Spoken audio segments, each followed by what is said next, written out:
கர்த்தருடைய பரிசுநாமத்துக்கு மகிமையுண்டாவதாக. ஒரு நல்ல வார்த்தை. ஏசாயா 35:4 பாருங்க. சில காரியத்தை குறித்து நீங்க பதட்டப்படுறீங்களா? மனம் பதறி போறீங்களா? தத்தளிக்கிறீங்களா? உங்களை பார்த்து இயேசு ஆண்டவர் சொன்ன வார்த்தை.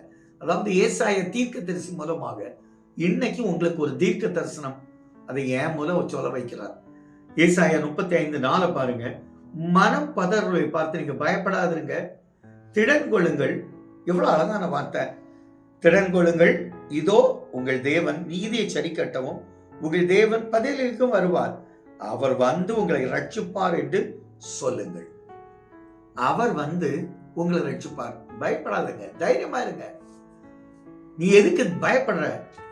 படகுல சீஷர்கள் போயிட்டு இருப்பாங்க, இயேசு வந்துட்டு இருப்பார். காலையில பார்த்த உடனே இங்கேயோ காற்று பயங்கரம், இந்த அடிக்கிற காற்றை பார்த்து இவங்க பயந்து போயிருக்காங்க.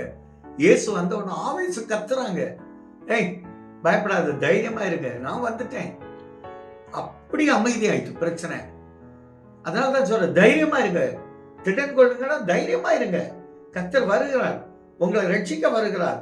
மத்தேயுல பாருங்க, 12 வருஷம் உதிரப்போக்கில் கஷ்டப்பட்டவங்க எல்லாரும் பயமுறுத்திட்டு இருக்கிறான். வைத்தியர்கள் எல்லாம் பயமுறுத்திட்டாங்க. அதான் சொல்றாரு, வைத்தியர்களால் பட்ட கஷ்டம் அவதி கூடுதல். சொல்ற பாருங்க, மகளே திடன்கொள், இப்படி தைரியமாயிரு, நீ சமாதானத்தோடு போ, உன் வேதனை நீக்கி சுகமாயிரு. நான் உங்களை அப்படிதான் சொல்றேன். வியாதி துன்பத்துல கஷ்டப்படுறீங்களா? கர்த்தர் உங்களை பார்த்து சொல்ற, சமாதானத்தோடு போங்க, தைரியமா இருங்க, உன் வேதனை நீங்கி சுகமாயிருங்க. ஆண்டவர் சொன்ன வார்த்தை. மார்க்கில் சொல்றாரு பாருங்க, 2 குருடர் கூப்பிடுறான், தாவீதின் குமாரனே எனக்கு இறங்கு. பயந்து கத்துறான். ஆண்டவர் சொன்னா, உனக்கு என்ன செய்யணும்? இன்னைக்கு எத்தனைதான் சொல்ற, திடன்கள், உனக்கு என்ன செய்யணும்? பார்வையிடணும். பார்வையிடுங்கோ, உன் விசுவாசத்தின்படி உனக்கு ஆக்கணும்ட்டார் பாருங்க. அதே போல கர்த்தர் உங்களை பார்த்து சொல்ற, பயப்படாதுங்க, எந்த காரியத்துக்கும் தைரியமா இருங்க, உங்க பக்கம் இயேசு இருக்கிறார்.